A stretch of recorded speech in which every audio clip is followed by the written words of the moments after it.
د کہانی شروع د کلای یو جون نومي ښځه خاونده کېږي کوم چې ښه په ارام کې ناست وي جوس پس کلو کې مصروفه وي. د سرې په خوا کې خپل نوکر جیک هم لګیا وي او لرګي کټ کوي. څه غونډې وخت پس جیک د خپل مالک خواله راشي او ته پوښتنه نه وکړي وي زه جوس کړی شم او که نه. کلای ورته انکار وکړي چې دغه انکار د وجې جیک له غوسې ورشي او سیده د تبر درجته نه پس په خپل مالک په مخ باندې پې ګزار وکړي. په دې سره هغه هم په مخه باندې مړ شي.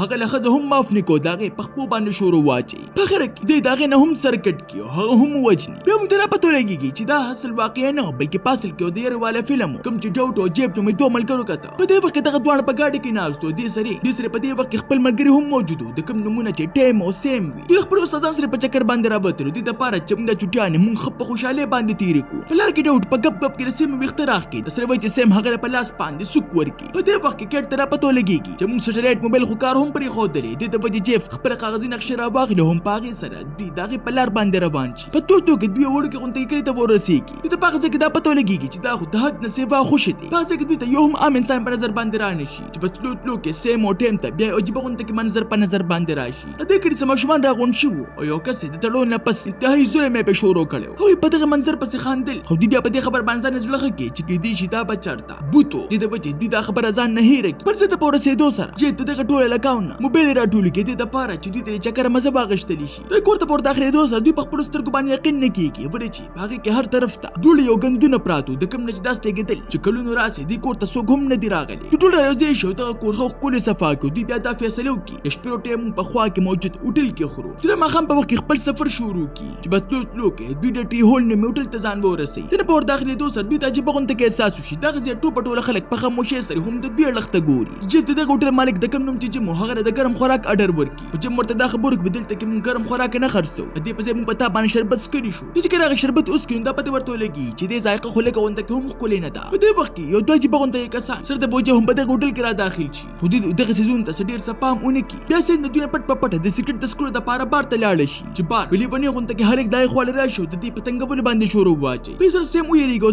زر د خپلو ملګرو خواله راشي خو هلک هم د هغې د پرېښودو وړ نه وي هم په دې پسې رادننه شي. پرې سره جیم هغه په زوره باندې دغه هوټل له بار وباسي. د ټول په وخت کې جیم دغه ټول بیا د دې خبرې نه خبردار کړي تا چې په دې وخت کې په کوم ځای کې دمه کوې دا هلک غونډه کې هم محفوظ ځای نه دی. د به تاسو ته په احتیاط ضرورت وي که چېرته تاسو ته هېڅ قسمه څه مسله راځي نو زه ستاسو شپه ورځ دواړه تابعداره یم. دوی په ستاسو طریقې سره شپه تېره کړي او په سبا باندې جیف دغه ټول ته دا اعلان وکړي نن به دا ټوپه ټوله کلي ښه په ښه طریقې سره ګورو. ټول روان شي چې جیف په دغه وخت کې د دغه ټول نه شاته پاتې شي. په دې وخت کې د هغه نظر په یو کس باندې پروت وي کوم چې لرې په غر باندې ولاړ وي په خاموشۍ سره دوی اړخ ته ګوري. جیف ته دا منظر عجیبه غونډه کې ولګي د دې د وجې هغه زر خپلو ملګرو خواله منډه کړي. توتو کې دوی یو ځل ریلوې سټیشن ته ورسېږي چې دغه جیف دغه ټول له دا حکم ورکړي موږ په دې وخت کې په دوه ټیمونو کې ځانونه تقسیمو او دغه دوه ټیمانو به دا کاري چې موږ د ریلونو نه څه ضروري سامان راواخلو. ډویټ او جیف د خپل ټیم سره په ریل کې ور داخل شي خو بعضې کې هغوی د سامانونو راټولولو په ځای باندې دغه ځای په ماتولو باندې شروع واچوي. بل خوا کیټ سیم او ټیم په ځای باندې پرېږدي او په خپله باندې برخه په سورګي کې نو د هغوی انتظار شروع کړي. په دې کې سیم او ټیم ته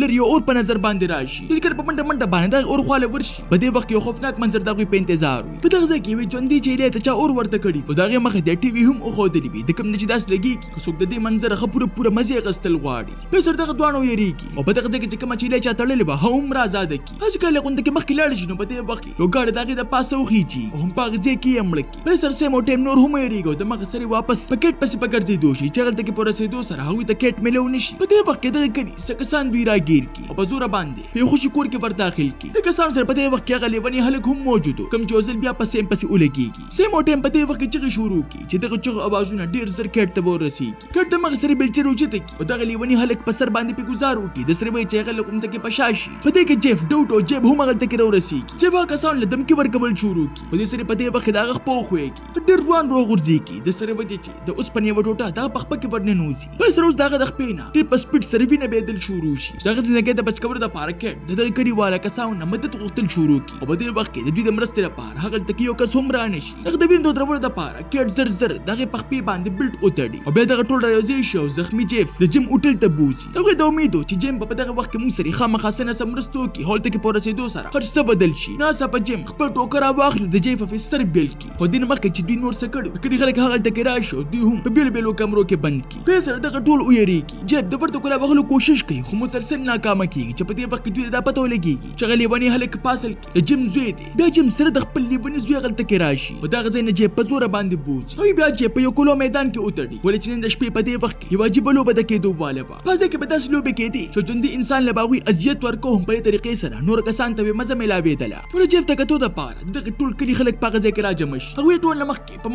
مختلف طریقو باندې جیب له تکلیف ورکوي. هغوی د هغه په سپېمو کې ډکې ورخښ کړي د سرې وجې چې هغه درد د لاسه چغې شروع کړي او دې سړي د پوز نه وینه رابېدل هم شروع شي. یو په هغه ځای کې یو اس راولي او د قص تېلاول د هغه خوا د تاوی راتاوی او په اخره کې په مخ باندې وخېجي د سرې وجې چې د هغه ټوپه ټوله مخ وران شي. په دې کې ټیم په ډېره مشکله باندې د هغې بند کمرې د ور په کولا وهلو کې کامیاب شي چې سرې وجې هغلته کې ټوپه ټوله کسان په منډه باندې هغه ځای نه وتل شروع کړي. په دې وخت کې د جیم لیونی زوی دوی مخې ته راشي چې په دې وخت کې ډاوټ نو کسان د بچ کولو دپاره په هغه باندې په چاقو ګزار وکړي د سرې وجې چې کیټ سیم او ټیم ته د دغه ځای نه په وتو کې کامیاب شي. ډاوټ هم په هغوی پسې رامنډې وهي. په دې وخت کې کم کس چې دې سوکې لپاره هغلته کې ولاړ و هغه یې ګیر کړ او هم په هغه ځای کې په هغه باندې راکښږدي د سرې وجې چې هغه هم په هغه ځای کې بېهوشه شي. په دې کې کیټ ټیم او سیم په سمه طریقې سره خپل ګاډي ته ځان ورسوي خو په هغه ځای کې هغوی سره چابیانې نه وي. د سرې وجې چې ټیم په ډېره مشکله باندې دغه ګاډي کړکۍ ماته کړي. په ډېر کوښښونو پس اخر دوی دغه ګاډي په سټارټ کولو کې کامیاب شي. دغه درې واړه اوس دغه ځای نه زر په تښتېدو باندې شروع واچوي. په دې کې د جیم زوی یو ځل بیا دوی مخې ته راشي د خپل ټوپک په دوی باندې ډزې شروع کړي. بل خوا ډاوټ هغوی شو ته بوځي او په هغه ځای کې هغه په کرسۍ باندې وتړي. یو کس په هغه ځای کې هغې له په خوله کې یو داسې پیپ ورکړي کوم چې د چقړو نه ډک. د پیپ په شروع کېدو سره چقړې د هغه خېټې ته ورتلل شروع کړي چې سرې وجې د هغې خېټه په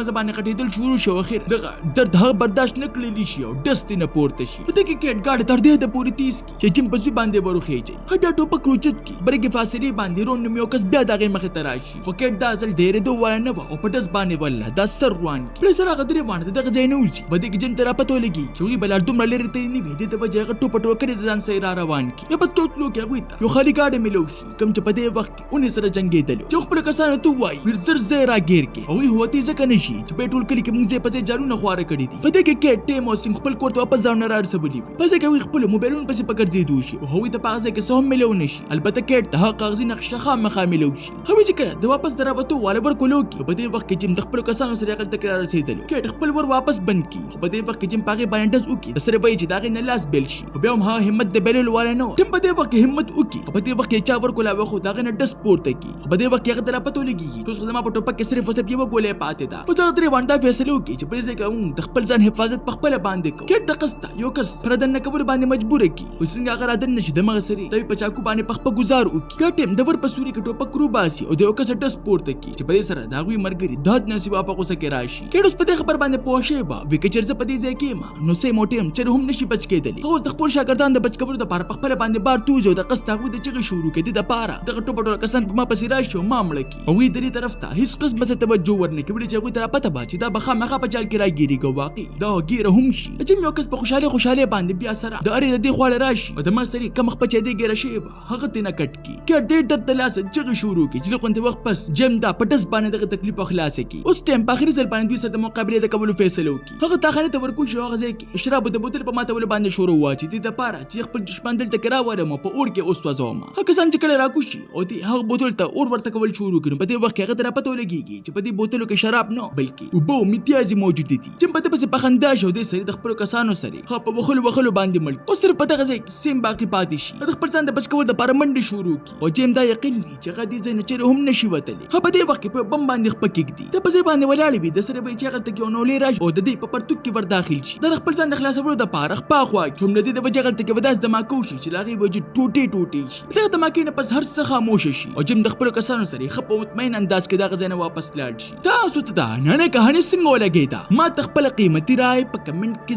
ضرور راکړئ. ملاویږو به په یو نوي ویډیو سره ما له راکړئ اجازت. بای